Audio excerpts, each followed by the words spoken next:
இவ்விடம் அழைத்து வந்தீர்கள்? உன்னுடைய சிக்ஷை பூரணத்துவம் பெறுவதற்கு குருகுலம் செல்ல வேண்டுமே.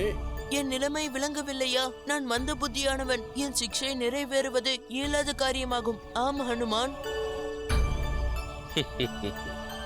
பாலகா, அகிலத்தில் இயலாததென்று ஏதும் இல்லை. சாத்தியமாக்க ஹிருதயத்தில் இச்சா சக்தி தேவை. சொட்டும் நீர்த்துளிகளை பார். நீர்த்துளி என்பது சிறியது. உறுதியான பாறை மீது அதன் அடையாளத்தை பதிப்பதென்பது மிகவும் கடினமான காரியமாகும். ஆனால் நேர்ந்ததென்ன? நீர்த்துளி தொடர்ந்து பாறை மீது வீழ்ந்ததால் பாறை மீதும் அடையாளம் ஏற்பட்டது.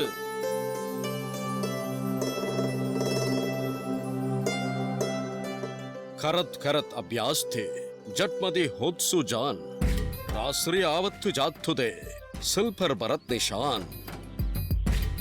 கல்லின் மீது எறும்பு கூட்டம் தொடர்ந்து சென்றால் அங்கு அடையாளம் ஏற்படும். அதுபோல விடாமுயற்சி வாயிலாக ஓர் மூடனும் பெரும் ஞானியாக மாற இயலும். ஹனுமான், தாம் கூறுவது உண்மையே. ஆனால் ஞானியாக வேண்டும் என்ற எண்ணம் என்னுள் இல்லாததால் எதற்காக நான் குருகுலம் செல்ல வேண்டும்? அந்த எண்ணத்தில் தான் ஆசிரமம் விடுத்து உயிரை துறப்பதற்கு நான் புறப்பட்டேன்.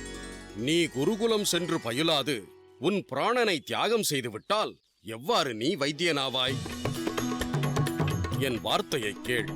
நான் நன்கு அறிவேன். நீ வைத்தியனாக விளைகின்றாய். நான் உனக்கு வாக்களிக்கின்றேன். புகழ்பெற்ற வைத்தியனாக வாழ்வில் நீ உயர்வாய். இதேபோல் நீ எனக்கு வாக்களிக்க வேண்டும். குருகுலம் செல்வாயல்லவா?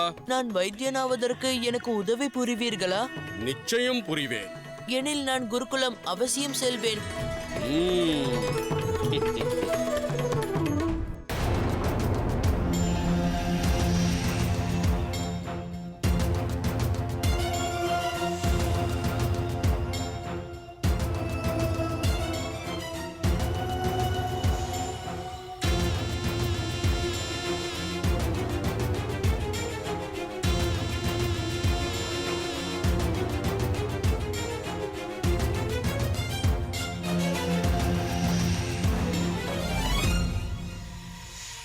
ரசித்து உண்பாயாது, ருசித்து புசிப்பதற்காகத்தானே இவ்விடம் வந்தாய்.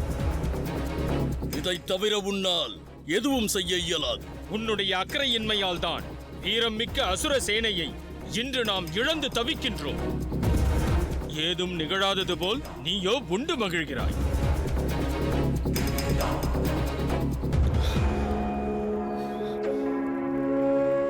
கரண், தூஷணன், அசுரர் உயிர் நீத்ததற்கு காரணம் நானல்ல, காரணம் அவர்களே. அவர்களுடைய கோழைத்தனம் வீரமின்மையே ஆகும். கோழையானவன் துணிவற்றவன், போரில் மடியத்தான் வேண்டும். இறந்தவர்கள் போக எஞ்சியிருப்பவர்கள் அனைவரும் வீரர் என ஆனந்தம் கொள்ளுங்கள். நிராதா, சோமபானத்தை அளவிற்கு அதிகமாக அருந்தியதால் நீ உளறிக் கொண்டிருக்கிறாய். உனக்கு உயிர் பிச்சை வழங்கி லங்கேஸ்வரர் தவறிழைத்தார். உயிர் பறித்திருந்தால் அசுர சேனைக்கு பெருமளவிலான உணவு மிஞ்சி இரு. தூஷணா, லங்கேஸ்வரர் பிறப்பித்த உத்தரவை நான் செவ்வனே நிறைவேற்றுவேன். இனி என் வாழ்வின் லட்சியம் ஒன்று மட்டுமேயாகும். அந்த லட்சியம் வனம் புகுந்த மூவரின் வதம். அது எப்போது நிகழும்?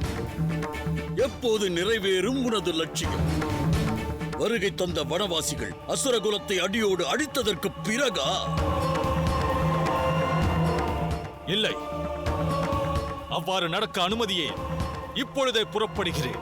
வருகை தந்த மூவரையும் கண்ணிமைக்கும் நேரத்தில் சிறை பிடிப்பேன்.